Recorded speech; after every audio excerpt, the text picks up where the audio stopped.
With President Trump facing an impeachment trial over his efforts to pressure Ukraine to investigate former Vice President Joseph R. Biden Jr. and his son Hunter Biden, Russian military hackers have been boring into the Ukrainian gas company at the center of the affair, according to security experts. The hacking attempts against Burisma, the Ukrainian gas company on whose board Hunter Biden served, began in early November, as talk of the Bidens, Ukraine and impeachment was dominating the news in the United States. It is not yet clear what the hackers found, or precisely what they were searching for.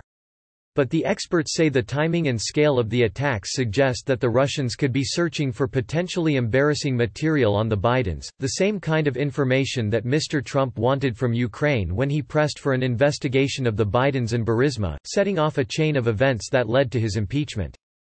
The Russian tactics are strikingly similar to what American intelligence agencies say was Russia's hacking of emails from Hillary Clinton's campaign chairman and the Democratic National Committee during the 2016 presidential campaign.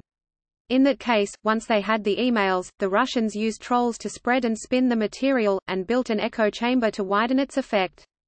Then, as now, the Russian hackers from a military intelligence unit known formerly as the GRU, and to private researchers by the alias Fancy Bear, used so-called phishing emails that appear designed to steal usernames and passwords, according to Area 1, the Silicon Valley security firm that detected the hacking. In this instance, the hackers set up fake websites that mimicked sign-in pages of Burisma subsidiaries, and have been blasting Burisma employees with emails meant to look like they are coming from inside the company. The hackers fooled some of them into handing over their login credentials, and managed to get inside one of Burisma's servers, Area 1 said. The attacks were successful, said Oren Falkowitz, a co-founder of Area 1, who previously served at the National Security Agency.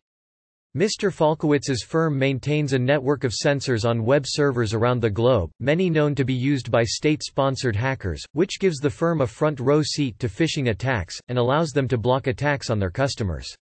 The timing of the Russian campaign mirrors the GRU hacks we saw in 2016 against the DNC and John Podesta, the Clinton campaign chairman, Mr. Falkowitz said.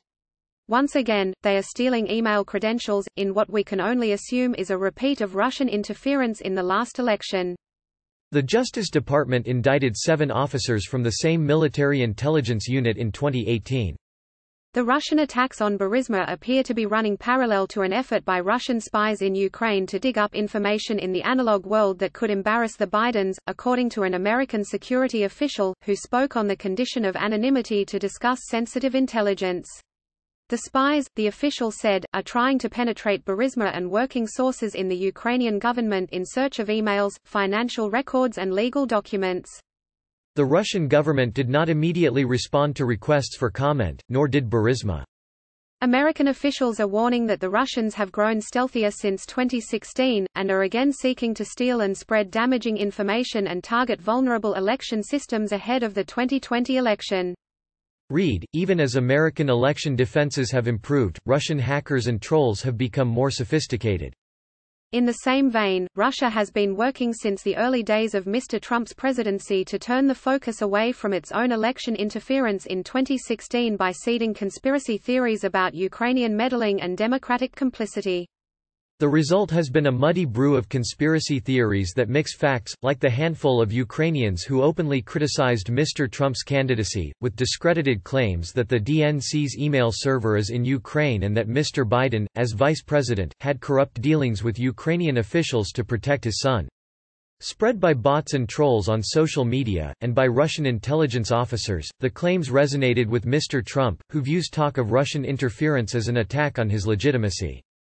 With Mr. Biden's emergence as a front-runner for the Democratic nomination last spring, the president latched onto the corruption allegations, and asked that Ukraine investigate the Bidens on his July 25 call with President Volodymyr Zelensky of Ukraine. The call became central to Mr. Trump's impeachment last month. The Biden campaign sought to cast the Russian effort to hack Burisma as an indication of Mr. Biden's political strength, and to highlight Mr. Trump's apparent willingness to let foreign powers boost his political fortunes. Donald Trump tried to coerce Ukraine into lying about Joe Biden and a major bipartisan, international anti-corruption victory because he recognized that he can't beat the vice president, said Andrew Bates, a spokesman for the Biden campaign. Now we know that Vladimir Putin also sees Joe Biden as a threat. Mr. Bates added, "Any American president who had not repeatedly encouraged foreign interventions of this kind would immediately condemn this attack on the sovereignty of our elections." The corruption allegations hinge on Hunter Biden's work on the Burisma board. The company hired Mr. Biden while his father was vice president and leading the Obama administration's Ukraine policy, including a successful push to have Ukraine's top prosecutor fired for corruption. The effort was backed by European allies. The story has since been recast by Mr. Trump and some of his staunchest defenders, who say Mr. Biden pushed out the prosecutor because Burisma was under investigation and his son could be implicated. Rudolph W. Giuliani, acting in what he says was his capacity as Mr. Trump's personal lawyer, has personally taken up investigating the Bidens and Burisma, and now regularly claims to have uncovered clear-cut evidence of wrongdoing. The evidence, though, has yet to emerge, and now the Russians appear to have joined the hunt. Area 1 researchers discovered a GRU phishing campaign on Ukrainian companies on New Year's Eve. A week later, Area 1 determined what the Ukrainian targets had in common: they were all subsidiaries of Burisma Holdings, the company at the center of Mr. Trump's impeachment. Among the Burisma subsidiaries phished were Cub Gas, Aldea, Esko Pivnich, Nadragas, Tenocom Service and Perai. The targets also included Kvartal 95, a Ukrainian television production company founded by Mr. Zelensky. The phishing attack on Kvartal 95 appears to have been aimed at digging up email correspondence for the company's chief, Ivan Bakanov, whom Mr. Zelensky appointed as the head of Ukraine's security service last June.